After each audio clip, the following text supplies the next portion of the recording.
I've been wanting to try these shoes for ages now. Haven't been able to get my hands on them.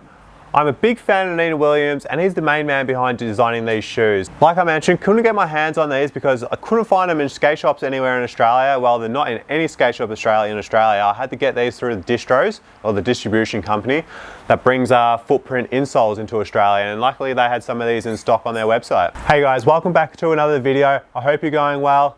It's really rainy here today in Melbourne, inside the garage, so I apologise if the audio is pretty bad with a bit of rain and stuff like that. But today I'm talking about the Neen Williams, or it's actually not his pro model shoe, but it's the Footprint Intercept shoe. It's pretty much his shoe, known as for him anyway, because he helped design the shoe. He's the one who, like, the team rider on Footprint that actually rides this shoe.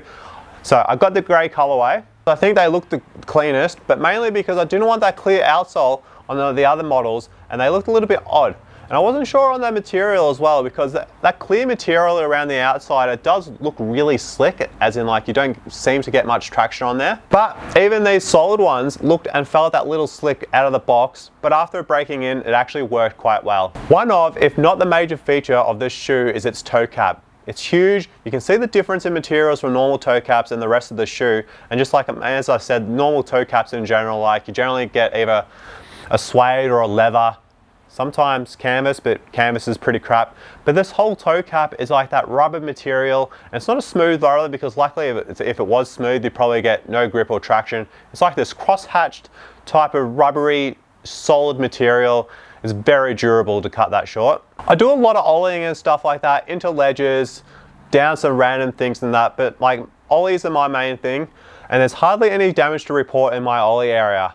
And I really doubt that you'll ever really get through that upper at all, because, like, we'll get into a little bit later, but you'll definitely go through that sole before the upper. The flick area is slowly working its way down. It's not even halfway through, I don't think. So the outsole is there. It's quite very durable once broken a little bit, because it does start really stiff around the out there. And like I mentioned, the outer, it was like that shiny, it was hard. But I was skeptical a little bit, and so was my friend, who also got a pair. But it just seems to work. Once you do break it in that little bit, you do get a nice consistent flick as well. There is a DGS Elite system that absorbs massive shock energy, whatever that is, but that's while stabilizing joints for the life of the shoe. It helps, Footprint say it helps, like, your body and, like, stabilizing your joints and all that type of stuff. So do you see the bowling ball test where they drop bowling ball on their insoles and stuff like that, and it absorbs a lot of, like, impact and pressure. Jumping down, not much I've really jumped down, maybe a 3 and 4 stairs, like, stuff like that. I haven't really felt too much issues, but the Primo, it still hurts on Primo. Well, just Primos in general always generally hurt anyway. Though after skating like 3-4 hours straight, my feet do have, like, they do get sore still. They have, like, I wouldn't call it tingles, but I can feel them throbbing a little bit. I'm not sure what's that from. The shoe does come with, like, insoles. I don't know if it was Trinity Distribution that just, like, sent me extra insoles, but they sent me spares. I don't think you get that with all Footprint shoes. If you're from America and tried, like, Footprint and FP shoes, leave a comment down below if you do actually get a spare pair of insoles with them, because, like, I end up getting a spare pair of insoles in my box. Let's sort of touch on what I think is the major issue, or the major flaw of this shoe, and that is breathability. As you can see from the salt sweat stains on my shoe, there really is none. After an hour, my feet do get warm and a little bit sweaty, but after 2 to 3 hours, you can usually see the shoe actually being wet. And, like, this is like knocked down, I don't know the word that I'm looking for. It's just, it is shown, like, you can see in the markings of my shoes, that how much I actually sweat. It sweats on the inside, it sweats on the upper, and it leaves a stain. This is actually the only shoe that I've skated that, like, left a stain like this so bad. I have sweated in my other shoes before, sweated in plenty of shoes, but nothing like this has actually left, like, a white salt stain, because it sort of reminds me of, like, when you wear a cap when you're, like, skateboarding, or just, like, wearing a cap and you get sweaty and you're under the brim, you get that little bit of a line, like, you just get, like, yeah, you get that salt stain, because that's just salt from sweat, and it just stains. Like, for a shoe, I find that odd, but it's just one of those things. It's probably, like I mentioned, the biggest downfall of this shoe. Quickly with the laces, they're a flat type lace. There's nothing special really here, but I feel like they're in a really, really good spot. there's no rips, minimal wear, even when I'm trying hospital flips, varials, heel flips, trying all my usual attempted heel tricks, flip tricks I mean, there's no wear. So that's pretty surprising for me. Like I mentioned, they are a really good spot. They're up high, away from the edges. They're a perfect spot. Never needed, no, I wouldn't say never, depends how you personally skate, but you probably never need to change your laces, or I know I'll never have to change my laces in these shoes. Feels like when making the outsole so durable, the sole itself has been compromised a little bit with grip. With the use of the material that they use, it's very durable around the outsole and stuff, but I'm not sure it really works for the sole because I felt like I lost a little bit of grip. Also, the grip itself doesn't really start very deep in the first place, and that's why I feel like it's worn down really quick for me. I usually always wear through this first little ollie patch, the first front foot area, but this wore down a lot quicker, and I found myself being able to grip and my front foot slipping off quite a bit, especially mainly on transition tricks. But even still, just a bit of skating around, I am using a bit of an older deck, but in saying that, you can't always have new grip tape.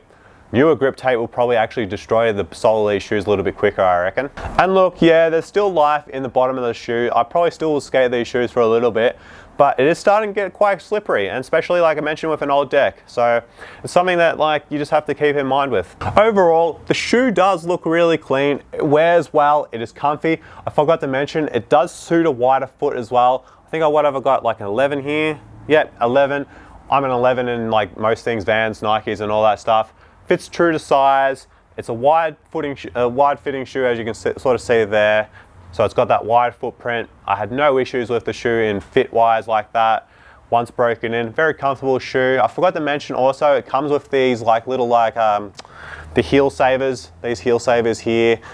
This is to help you with impact protection on your heel and stuff like that. Another thing, I don't know if these actually always come with it because I know you can buy these separately on the American website, but these came with my shoes. I had them in the whole time. Never had any heel bruises or heel stuff, but can't say I'm jumping down the biggest things in the world. It just helps that little bit of a heel rise if that's what you like as well. I think it runs from 5 to 2 mil. And really, the upper durability on this is next to none. Like I said, I don't see you getting through the upper anytime soon. I reckon you can keep skating it till the cows come home, especially that upper. So it's really good there. But the two downfalls of the shoe, really, in my opinion, is the lack of breathability with all the sweating around there. Because you can see even on the inside of the shoe, it sweats a lot. It sweats everywhere, even up on the higher collar part. And the sole, the tread itself didn't start too deep, didn't wear too well. It lost grip quicker than most shoes, in my opinion.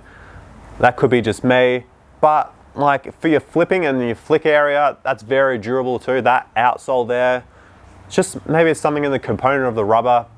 Who knows? I do maybe find a little bit odd that the out part there, or the flick area, very durable, hardly broken down, but the wear on the sole, maybe because obviously you're always using the sole on your foot, wears down, I don't know, 5 times quicker than the side of the shoe. I'm not sure how these priced are in America, but I ended up getting them on sale for $80 AUD off the distribution company in Australia. And if you're Australian and want to buy these, maybe check out Trinity Distribution.